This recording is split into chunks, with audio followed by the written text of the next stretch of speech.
Robert को बचपन में हकलाने की प्रॉब्लम थी। क्लास में बच्चे उसे बुली करते थे, लड़कियां उससे बात नहीं करती थी, उसका कोई दोस्त नहीं था। बट उसे एनिमल हंटिंग पसंद था। 1967 में रॉबर्ट अलास्का मूव हो गया और वहाँ वो वुमेन को सेक्सुअली असॉल्ट करता, फिर जंगलों में ले जाकर भागने को बोलता और फिर उनको मार देता था। Like animal hunting. Robert Hansen का जन्म 1939 में हुआ, अमेरिका के लोआ स्टेट के एक छोटे से ठंडे और ऑलमोस्ट आइसोलेटेड टाउन में। बाहर से देखो तो सब नॉर्मल लगता था, सिंपल फैमिली, सिंपल लाइफ, लेकिन अंदर की कहानी बिल्कुल अलग थी। उसका बचपन नॉर्मल वर्ड से काफ़ी दूर था। वो एक साई ऑकवर्ड लड़का था जिसके फेस पर सीवियर एक्ने था, इतनी ज़्यादा कि लोग उसे देखकर अनकंफर्टेबल फील करते थे। और सिर्फ यही नहीं, उसे स्टटर की प्रॉब्लम थी और जब बोलता था लोग बीच में ही उसका मजाक उड़ा देते थे। क्लासरूम में वो हमेशा लास्ट बेंच पर रहता था, not because he wanted to, but because किसी को उसके पास बैठना पसंद नहीं था। स्कूल के कॉरिडोर में उसका नाम नहीं, उसका मजाक घूमता था। गर्ल्स वो उसे इग्नोर करती थी या फिर हंस देती थी। और धीरे धीरे हर एक इंसल्ट, हर एक रिजेक्शन उसके अंदर क्वाइटली स्टोर होने लगा। तुम्हें क्या लगता है, क्या एक इंसान का बचपन उसे मॉन्स्टर बनाता है या ये सिर्फ एक एक्सक्यूज है? एनीवे, एक ऐसा एंगर जो बाहर से कभी दिखा नहीं लेकिन अंदर ही अंदर शेप ले रहा था। और फिर उसने एक चीज़ डिस्कवर की जहाँ वो वीक नहीं था, हंटिंग। जंगल में वो ऑकवर्ड लड़का नहीं था, वहाँ कोई उसका मजाक नहीं उड़ाता था, वहाँ कोई उसे रिजेक्ट नहीं करता था। वहाँ सिर्फ वो था, उसकी राइफल और उसका कंट्रोल। एनिमल्स उसके सामने हेल्पलेस थे और शायद यही वो फीलिंग थी जो वो रियल लाइफ में कभी फील नहीं कर पाया।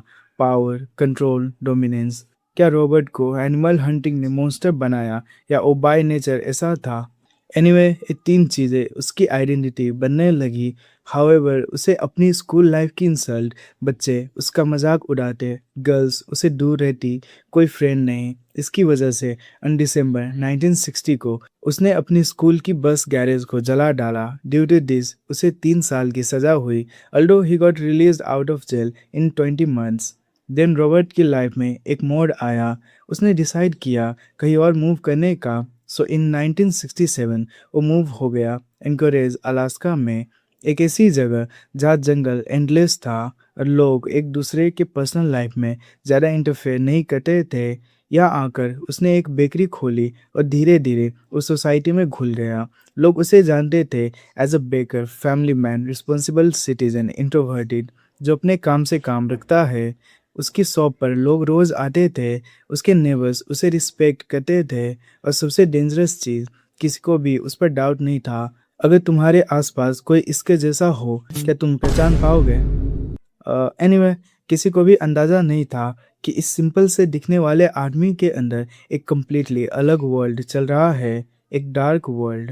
हैंसन का पैटर्न रैंडम नहीं था, वो इम्पल्सिव किलर नहीं था, वो प्लान करता था, ऑब्जर्व करता था, वेट करता था, वो टारगेट को केयरफुली चूज करता था, जैसे सेक्स वर्कर्स, स्ट्रिपर्स, ऐसी लड़की जो अपने घर से भागी हो, क्योंकि उसे पता था इन लोगों के मिसिंग होने पर इन्वेस्टिगेशन स्लो होती है और कभी कभी होती ही नहीं। Just think about it, how coldly he calculated. वो रात के टाइम ड्राइव करता, स्ट्रीट्स पर घूमता और फिर अपनी नेक्स्ट विक्टिम चूज करता। रॉबर्ट पैसे ऑफर करता, कभी फोर्स यूज करता, जब विक्टिम गाड़ी में बैठ जाती और उस मोमेंट के बाद उसे वो हॉरर फेस करना पड़ता जिसके बारे में सोच के भी डर लगता है। उन्हें अपने घर ले जाता, एक नॉर्मल घर जो सिर्फ बाहर से सेफ लगता था लेकिन अंदर हेल था। वहाँ वो उन्हें बंद करता, उन्हें सेक्सुअली असॉल्ट करता, फिजिकली अब्यूज़ करता, उन्हें हेल्पलेस बनाता और फिर बाद में उन्हें लेकर जाता एक और जगह, एक प्लेन, हाँ, एक पर्सनल एयरक्राफ्ट। ये कोई सडन डिसीजन नहीं था, ये एक सिस्टम था, एक रूटीन, एक मेथड। प्लेन अलास्का के ऊपर, नीचे सिर्फ फॉरेस्ट, एंडलेस, साइलेंट और कोल्ड, कोई आवाज़ नहीं, कोई मदद नहीं। और फिर वो लैंड करता एक रिमोट जगह पर, इतनी रिमोट कि अगर कोई चिल्लाए भी तो आवाज़ कहीं नहीं जाती। और यहाँ से शुरू होता था उसका सबसे डिस्टर्बिंग रिचुअल। वो विक्टिम को जंगल में ले जाता, उन्हें खड़ा करता और बोलता, रन। अगर तुम इस सिचुएशन में होते तो तुम क्या करते? भागते या फिर छुपते? एनीवे सोचो उस मोमेंट को, ना कोई डायरेक्शन, ना कोई हेल्प, सिर्फ सर्वाइवल। विक्टिम भागती थी, डर के साथ, पैनिक के साथ, और कुछ सेकंड्स के लिए उन्हें लगता था शायद वो बच सकती है। लेकिन एक गेम था। वो अपनी राइफल उठाता और शुरू होता एक हंट। जैसे वो डियर का शिकार करता था, वैसे ही वो इंसानों का पीछा करता था। ट्रैकिंग, पेशेंस, टाइमिंग, सब कुछ वही था। डिफरेंस सिर्फ इतना था, इस बार प्रे इंसान था। ये सिर्फ मर्डर नहीं था, ये उसके लिए एक ट्विस्टेड सेटिस्फैक्शन था। एक ऐसा कंट्रोल जो उसे बचपन में कभी नहीं मिला। एक ऐसा रिवेंज जो उन सब लोगों से लेना चाहता था जिन्होंने कभी उसे इग्नोर किया, रिजेक्ट किया या उसका मजाक बनाया। और सबसे स्केरी बात, इस सब सालों तक चलता रहा विदाउट एनीवन रियलाइजिंग कि एक बेकरी ओनर जो रोज सुबह ब्रेड बेक करता है, रात को इंसानों का शिकार करता है। 1983 एक टर्निंग पॉइंट। एक लड़की, नाम था सिंथिया पॉल्सन। वो भी उन्हीं लोगों में से थी जो हैंसन यूजुअली टारगेट करता था। Vulnerable, alone, easy to disappear, और एग्जैक्टली वैसे ही वो हैंसन के जाल में फंस गई। उस रात सब कुछ रूटीन जैसा ही स्टार्ट हुआ। हैंसन ने उसे अप्रोच किया, पैसे का ऑफर दिया और फिर वो उसकी गाड़ी में बैठ गई। अगले कुछ घंटों में हैंसन ने अपना यूजुअल पैटर्न फॉलो किया। किडनैप, असॉल्ट, सब कुछ उसी तरह जैसे वो पहले करता आया था। लेकिन इस बार एक छोटी सी चीज अलग हो गई। सिंथिया ने एक मौका देखा और वो भाग गई। नो प्लान, नो डायरेक्शन, सिर्फ सर्वाइवल इंस्टिंक्ट। वो हाफ नेकेड स्टेट में रोड पर भाग रही थी, डर के साथ, एड्रेनलिन के साथ, और फाइनली वो सीधा पुलिस स्टेशन पहुंच गई। उसने पुलिस को सब कुछ बताया, किडनैप, असॉल्ट, गन, प्लेन, सब कुछ। लेकिन प्रॉब्लम क्या थी? उसकी स्टोरी अनबिलीवेबल लग रही थी। पुलिस ने नाम सुना, रॉबर्ट हैंसन, और उनका रिएक्शन कुछ ऐसा था, oh Baker, family man, respectable citizen. उनके लिए ये मैच ही नहीं करता था। एक तरफ एक टेरिफाइड वीमेन, दूसरी तरफ एक क्लीन इमेज वाला आदमी।